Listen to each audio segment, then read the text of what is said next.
Assalamualaikum warahmatullahi wabarakatuh. Selamat siang menjelang sore dan salam bahagia untuk kita semua.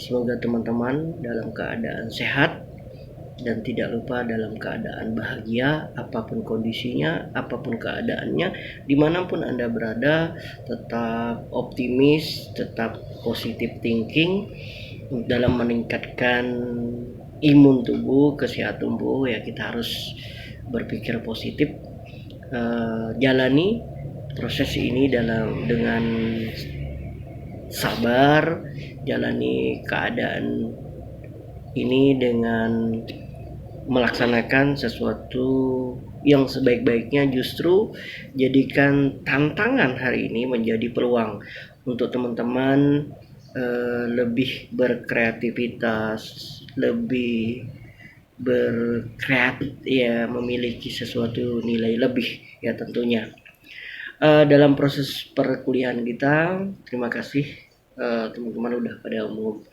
Kemarin Bapak sampaikan ada beberapa pokok bahasan yang Bapak minta teman-teman memahami. Sebenarnya ini sudah dalam perkuliahan kita sebenarnya simpel gitu.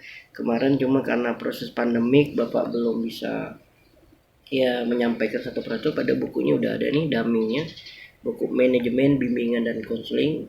Tapi insya Allah teman-teman akan memiliki buku ini.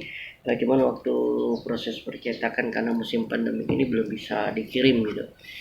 Dalam substansial terkait dengan mata kuliah kita, pertama kemarin Bapak udah sampaikan tentang manajemen, ya, manajemen, konsep manajemen, pengertian manajemen, karena ini merupakan salah satu inti juga di proses perkuliahan kita. Baik teman-teman, singkat saja melalui video ini Bapak menjelaskan secara inti dari pokok bahasan yang kemarin Bapak sampaikan, bahwa sebenarnya sih definisi manajemen itu secara substansial itu penggunaan sumber daya organisasi, pemberdayaan segala sesuatu yang ada untuk mencapai sasaran kinerja. Untuk mencapai sasaran kinerja dengan tipe organisasi provides maupun non-provides. Nah, itu konsep manajemen. Nah, tentunya kita hubungkan dengan bimbingan dan konseling. Ada ahli yang mengatakan manajemen itu adalah is the attainment of organizational goal in an effective and efficient manner through planning, organizing, leading, and controlling organizing research. Nah, apabila kita artikan dari pengertian tersebut bahwa manajemen itu merupakan pencapaian tujuan organisasi dengan cara yang efektif dan efisien lewat perencanaan pengorganisasian, pengarahan, dan pengawasan dari sumber daya organisasi. Baik, nah dari definisi ini tentunya kita menarik intisari yang dapat kita kaitkan dengan konsep manajemen secara bimbingan dan konseling. Proses penyelenggaraan bimbingan dan konseling di sekolah itu merupakan tatanan organisasi yang memerlukan pengaturan. Karena apa? Karena kita berada di dalam struktur organisasi sekolah yang dimana tidak ada satu komponen tertentu yang dapat bekerja sendiri. Nah, oleh karena itu, fungsi dari manajemen di sini adalah bagaimana mengatur sumber daya yang ada itu untuk mencapai tujuan dari organisasi, khususnya sekolah, baik dengan cara efektif dan efisien. Itu yang dimaksudkan dalam proses pengertian ini. Ya, sehingga dengan memberdayakan sumber daya yang ada, misalnya sebagai contoh Bapak sampaikan, di sekolah itu kan ada kepala sekolah, ada waka, ada administrasi, ada guru, guru mata pelajaran, guru kelas dan sebagainya. Nah, di situ kita berfungsikan layanan bimbingan dan konseling. Kita atur mana peranan kita, tentunya peranan BK dalam memberikan substansial perannya kepada siswa dengan memberdayakan sumber-sumber yang ada tadi untuk mencapai tujuan. Karena ingat, BK itu tidak bisa bekerja sendiri, teman-teman. Ya, melalui manajemen ini kita harus mampu mengatur.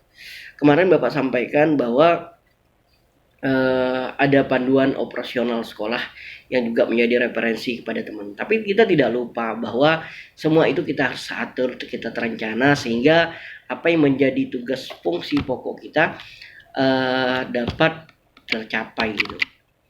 Ya, karena dengan kita atur tadi apa yang menjadi peranan sekolah, kepala sekolah sebagai pada yang pemegang powernya, pemegang kebijakan terkait dengan isu apa yang akan menjadi kita titipkan dalam mencapai tujuan pendidikan, khususnya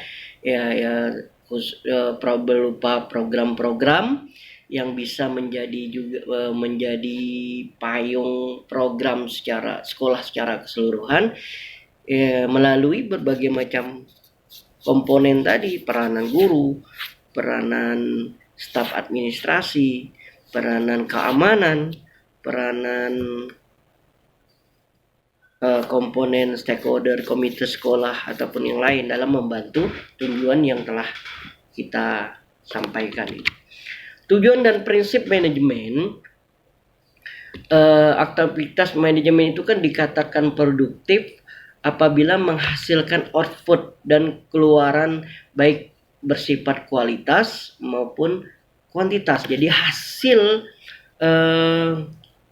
dari kegiatan yang kita laksanakan setelah di manajemen itu kita dikatakan berhasil apabila output kualitas maupun kuantitas itu mulai tampak gitu. Ya, itu menjadi tujuan. Makanya untuk mencapai itu semua kita dalam pelayanan ya khususnya manajemen bimbingan dan konseling untuk merumuskan tujuan itu kan harus ditentukan sebelum aktivitas, sebelum kegiatan layanan kita apa sih menjadi tujuan kita. Yang kedua, semua personel yang terlibat dalam pelaksanaan itu mengerti dan memahami. Kita sosialisasikan apa yang menjadi keinginan kita. Ya, jadi guru mata pelajaran, kepala sekolah, semuanya mengerti dan memahami apa yang menjadi keinginan kita. Terus dapat kita sampaikan baik secara lisan maupun tulisan ya sehingga menjadi job description yang bisa menjadi tanggung jawab masing-masing personel gitu. Nah, jadi tujuan itu yang harus kita lakukan ya sehingga semua terorganisasi dengan baik gitu, terkoordinir gitu. Apa menjadi peran kepala sekolah tadi, wakanya. Nah, makanya sebagai contoh saja misalnya ketika personel sekolah memahami peran dan fungsi. Misalnya kita jangan contoh yang muluk-muluk, razia pakaian, razia barang-barang bawaan siswa di sekolah. Itu bukan tugas dari guru BK, teman-teman. Ini menjadi tugas dari waka kesiswaan. Nah, jadi dalam hal ini kita sampaikan ketika dalam proses rapat awal semester, rapat awal tahun, Bapak Ibu, misalnya ada kegiatan-kegiatan dalam pemantapan ini, sampaikan yang bertugas ini tolong dari pihak kesiswaan, waka kesiswaan misalnya bersama stafnya ataupun jajarannya guru-guru yang lain melaksanakan razia ataupun menghukum siswa pada saat dia terlambat atau guru piket. Setelah itu selesai, baru misalnya peran BK memberikan pembinaan, memberikan dukungan ya ataupun kegiatan lainnya. Nah, ini yang harus teman-teman harus pahami. Oleh karena itu dalam manajemen pengaturan pelayanan BK, kita harus memperhatikan prinsip-prinsip yang menjadi yang menjadi kekuatan kita dalam memanajemen pelayanan BK. Yang pertama, prinsip efisien, di mana kegiatan yang dilakukan dengan modal, dengan kemampuan yang sedikit, dengan guru BK-nya sendiri, tapi hasilnya optimal gitu. Nah, tadi dengan memberdayakan personel-personel yang ada. Yang kedua, prinsip efektivitas, ya, kesesuaian antara hasil yang dicapai dengan tujuan. Nah, itu yang perlu kita menjadi pemahaman kita semua. Terus prinsip pengelolaan, ya, di mana bagaimana seorang manajer mampu mengelola sumber daya ataupun ya komponen-komponen yang tadi ada dalam tatanan pencapaian tujuan gitu. Itu proses pengelolaan. Udah itu ada prinsip kerjasama dengan stakeholder, kerjasama sebagai prinsip